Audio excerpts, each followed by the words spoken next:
बलूचिस्तान कहते ही याद आता है पाकिस्तानी सेना द्वारा निहत्थे बलूच लोगों पर किया गया अत्याचार, उत्पीड़न, नरसंहार की अंधेरी दुनिया। ये अमानवीय और बर्बरतापूर्ण घटनाएं आज भी उसी गति से जारी हैं। परंतु दुख की बात यह है कि इस पर ना तो संयुक्त राष्ट्र संघ को कोई आपत्ति है और ना ही मानवाधिकार संगठनों को कोई चिंता। नमस्कार, डिजिटल दुनिया के इस नए एपिसोड में आप सभी का स्वागत है। मेरा नाम है हरिओम। दरअसल बलूचिस्तान की निर्वासित सरकार की प्रधानमंत्री नायला कादरी भारत आई। उन्होंने भारत के प्रधानमंत्री से संयुक्त राष्ट्र में बलूचिस्तान की स्वतंत्रता हेतु आवाज उठाने की गुहार लगाई। नायला कादरी ने कहा कि अगर भारत बलूचिस्तान की स्वतंत्रता में मदद करता है तो स्वतंत्र और संप्रभु बलूचिस्तान भी भारतीय हितों को तरजीह देगा।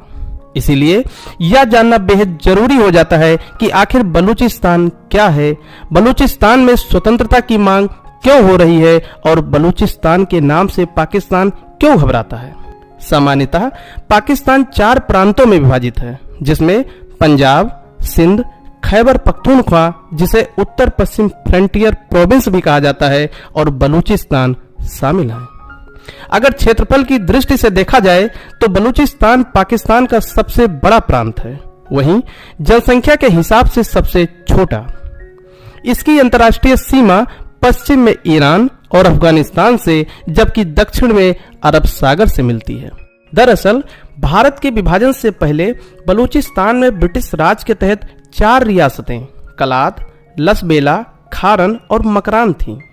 इनमें से 3 रियासतों ने पाकिस्तान की अधीनता स्वीकार कर ली थी, परंतु कलात ने अधीनता स्वीकार नहीं किया। कलात की इस बगावत के बाद जिन्ना ने सेना को भेजा।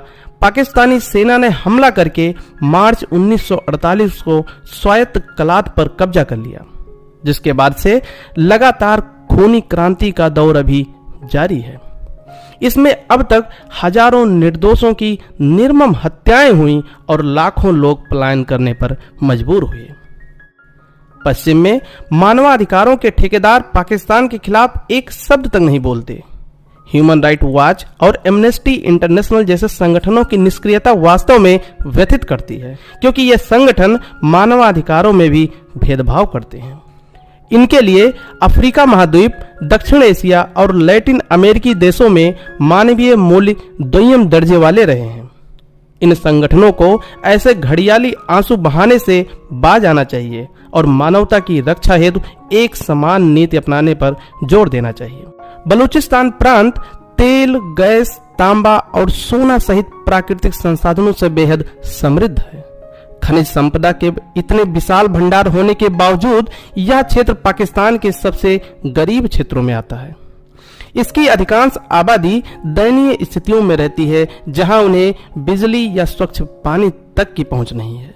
बलूच लोगों का दशकों से आरोप रहा है कि पाकिस्तानी सरकार हमारे संसाधन का दोहन करती है, उससे पाकिस्तान के अन्य इलाकों में विकास कार्य करती है, जबकि बदले में पाकिस्तानी आर्मी और पुलिस द्वारा अत्याचार, बलात्कार, उत्पीड़न और हत्याएं की जाती रही हैं। यही नहीं, पाकिस्तान ने वर्ष 1998 में अपना पहला परमाणु परीक्षण इसी क्षेत्र में किया था। $60 बिलियन से अधिक लागत वाला चीन पाकिस्तान आर्थिक गलियारा भी इसी क्षेत्र से गुजरता है।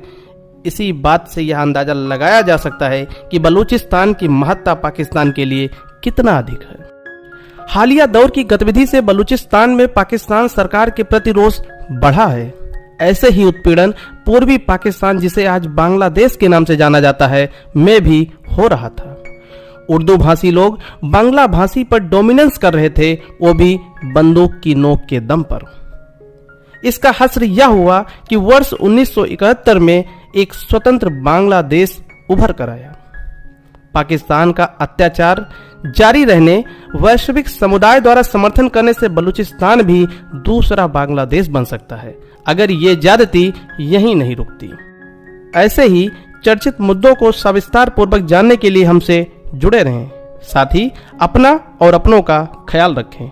नमस्कार।